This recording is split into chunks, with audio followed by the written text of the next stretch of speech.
चंपकवन जंगल में टोनी चिड़िया अपने परिवार के साथ खुशी खुशी रहा करती थी। टोनी का पति बंटी कबूतर एक किसान था। उसके तरबूज के खेत थे। गर्म के मौसम में उसके पूरे खेत में तरबूज ही तरबूज दिखाई देते थे। देख गोलू बेटा, इस बार कितने अच्छे फसल हुए हैं, मीठे मीठे तरबूज। वो तो है पिताजी, मजा आ गया ये देखकर। तरबूज उगाने का अलग ही मजा है बेटा। इसलिए तो मैं भी आप ही की तरह तरबूज ही उगाऊंगा। ये हुई ना बात, तू अपनी खानदानी परंपरा को ऐसे ही आगे बढ़ाएगा। बिल्कुल पिताजी। खेतों का काम खत्म करके बंटी और गोलू दोनों अपने घर लौटते हैं। तुमने सुना टोनी, शायद गोलू बेटा भी हमारी तरह किसान बनेगा। ये भी मेरी तरह तरबूज ही उगाएगा। सोचा था तू पढ़ लिख कर कुछ अलग करेगा, पर तू भी तो खेती ही करेगा।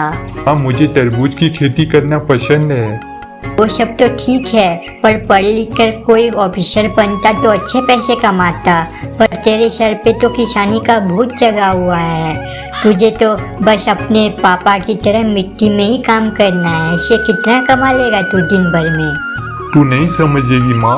और रही बात पैसे कमाने की, तो वो मैं बहुत कमाऊंगा और तुझे बंगला भी खरीद के दूंगा। किसान कभी बंगला बनवा सकते हैं क्या? मैं जरूर बनवाऊंगा, तू देख लेना माँ। हाँ बेटा, मुझे तुझ पे पूरा यकीन है, देख लेना। अपनी माँ को भी दिखा देना कि किसान पक्षी भी अमीर बन सकते हैं किसानी से। पिताजी, मैं कृषि विज्ञान सीखना चाहता हूँ ताकि अपने फसल को और बेहतर बना सकूँ। ठीक है बेटा, तुझे जो सही लगता है तू वही कर। कुछ ही दिनों में गोलू चिड़े को कृषि पक्षी महाविद्यालय में दाखिला मिल गया और वो गांव के जंगल से दूर महाविद्यालय के हॉस्टल में रहने लगा। गोलू चिड़े को यहाँ का माहौल बहुत ही पसंद आ रहा था। चारों तरफ पेड़ पौधे और तरह तरह के फूल थे, जिसे देख वो बहुत ही खुश हो रहा था। जब भी उसके घर से कॉल आता था, वो बोलता था, बहुत अच्छा है, यहाँ सब कुछ बहुत ही अच्छा है। पिताजी, कितने प्रकार के पेड़ पौधे हैं यहाँ पे। अच्छा है, खुशी है कि तुझे सब कुछ तेरी मर्जी जैसे ही मिल रही है। हाँ पिताजी, मुझे बहुत ही खुशी हुई। मैं अब तरबूज के फसल को बेहतर तरीके से उगाने का तरकीब जान रहा हूँ और सही तरीका सीख रहा हूँ। एक दिन गोलू चिड़ा इंटरनेट पे तरबूज की जानकारी देख रहा था कि उसका ध्यान दिल के आकार वाले तरबूज पे पड़ा। अरे वाह, ये तो दिल के आकार का तरबूज है। क्या ऐसे भी तरबूज उगाए जा सकते हैं? गोलू ने इसकी और जानकारी इकट्ठा की तो उसे पता चला कि चाइना में दिल के आकार का ढांचा लगाकर इसे उगाया जाता है, जिसे जानकर गोलू खुश होते हुए बोला, ये तो हम भी कर सकते हैं, पर ये ढांचा हमें कहाँ मिलेगा? शायद प्रोफेसर को पता होगा, उनसे पता करके देखता हूँ। गोलू अपने प्रोफेसर से मिलने चला गया। सर, मैंने आपको बताया था ना कि हमारा तरबूज का खेती है, तो मुझे इस प्रकार का ढांचा चाहिए। क्या आप मुझे दिलवा सकते हैं? इंडिया में तो ऐसा कंपनी कोई ढांचा नहीं बनाती है, पर मेरा एक दोस्त है, उसका प्लास्टिक का फैक्ट्री है। हाँ, इस बारे में मैं उससे बात कर सकता हूँ, शायद वो जरूर बना देगा। प्रोफेसर ने अपने दोस्त को कॉल लगाया और उसे अपनी जरूरत बताई। मैं तुझे फोटो और डोनेशन भेज रहा हूँ, हूबहू ऐसा ही चाहिए। कितने पीस चाहिए गोलू? 100 पीस। 100 पीस। कितने दाम हुए इसके? ठीक है, चलेगा। मैंने ऑर्डर दे दिया है, बनकर आने में 2 हफ्ते लगेंगे और 100 पीस के 5000 रुपए होते हैं। चलेगा सर, आप नहीं जानते कि आपने मेरे लिए क्या किया है। मैंने तो बस तेरी मदद की है। तू अपने पिताजी की मदद करना चाहता है ना, तो मेरा काम ही है स्टूडेंटों की मदद करना।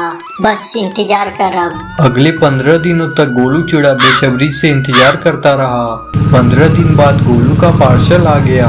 उसने प्रोफेसर को 5000 रुपए दे दिए। All the best Golu. Thank you sir. Professor से सारे ढांचे लेकर गोलू अपने गांव के जंगल के लिए निकल पड़ा। अपने घर पहुंचकर सीधा वो अपने खेतों के लिए चला गया और अपने छोटे छोटे तरबूजों पर दिल के आकार का ढांचा लगा दिया। ये सब तुम क्या कर रहे हो? देखते जाइए पिताजी, ये बड़ा कमाल का चीज है। पर ये सब क्या है? आपके अमीर बनने का नुस्खा। ये तू क्या कर रहा है? मुझे कुछ भी समझ में नहीं आ रहा है, जरा समझाओगे मुझे? जैसा जैसा मैं कर रहा हूँ वैसा वैसा कीजिए पिताजी, जल्दी आपको सब कुछ समझ में आ जाएगा। कुछ दिनों तक गोलू हर रोज तरबूज की जांच करता, पौधों का ध्यान रख रहा था और लगभग 1 महीने बाद गोलू चिड़ी के खेत में दिल के आकार कई तरबूज थे। ये देखिए पिताजी, ये तो बिल्कुल दिल के आकार का ही है। और इसके आकार से हमें क्या फायदा, तरबूज तो तरबूज ही होते हैं ना। हाँ, लेकिन ये तरबूज अब स्पेशल है। आप पहले तरबूज 30 रुपए में बेचते थे ना, मगर अब ये 300 रुपए में बिकेंगे। कौन खरीदेगा इन्हें 300 रुपए में, कोई पागल ही होगा। वो भी मैंने सोच लिया है। अब सारे तरबूज को गाड़ी में लोड कराने में आप मेरी मदद कीजिए, ठीक है पिताजी। बंटी और गोलू ने मिलकर सारे तरबूज तोड़ लिए। उन्हें अपनी गाड़ी में भरकर बाप और बेटे शहर के जंगल के रास्ते निकल पड़े। गाड़ी एक फल की दुकान के पास आकर रुकी। वो दोनों मालिक से मिलने के लिए अंदर चले गए। सर, हम किसान हैं और हमारे पास स्पेशल तरह के दिल के आकार का तरबूज है। गोलू ने अपने तरबूज को दिखाया। मैं ऐसा अनोखा तरबूज पहली बार देख रहा हूँ। क्या दाम है इसका? 300 रुपए पर पीस। ठीक है, पर पहले मुझे 10 पीस ही चाहिए। अगर ये 10 पीस बिक गए तो ही मैं सारे खरीदूंगा। ठीक है सर, आप 10 पीस बेच लीजिए, तब तक हम यहाँ इंतजार करते हैं। दुकान में काम करने वाले पक्षियों ने वो दिल के आकार का तरबूज सभी के सामने लगा दिया। जो भी दुकान से आ जा रहा था वो तरबूज देखकर रुक जाता।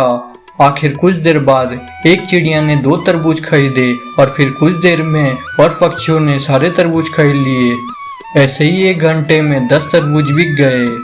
मुझे तो उम्मीद ही नहीं था कि ऐसा कुछ होगा। मुझे यकीन था सर। दुकान मालिक ने गोलू से सारे तरबूज खरीद लिए और उसे 30,000 रुपए दे दिए। गोलू ने सारे पैसे अपने पिताजी को दे दिया। पहली बार 100 तरबूज बेचकर इतने पैसे मिले हैं। 30,000। गांव के जंगल में तो 3,000 मिल जाते तो ये भी बहुत बड़ा था। ये तो 10 गुना है बेटा। पिताजी, अब आपको हजारों उगाने पड़ेंगे। अब हर जगह आपका ही नाम होगा, टीवी पर, न्यूज़पेपर पर, हर जगह पे। इसलिए आपको और टेंशन लेने की जरूरत नहीं है। अच्छा। हाँ, मैं और ढांचे ऑर्डर कर देता हूँ। गोलू ने अपने प्रोफेसर से और ढांचे मंगवाए और फिर बंटी चिड़ी के साथ साथ उसके भाइयों ने भी दिल के आकार का तरबूज उगाना शुरू कर दिया। यहाँ दिल के आकार का तरबूज फेमस हो गया। हर न्यूज और इंटरनेट पर बस यही चल रहा था। जैसे ही दुकान में दिल के आकार का तरबूज आता था वो हाथों हाथ बिक जाते थे। दुकान मालिक और बंटी कबूतर को बहुत ही मुनाफा होने लगा था। कुछ ही महीनों में बंटी ने नए खेत खरीद लिए और वहाँ भी तरबूज की खेती करने लगा। हम तो सच में अमीर हो गए गोलू।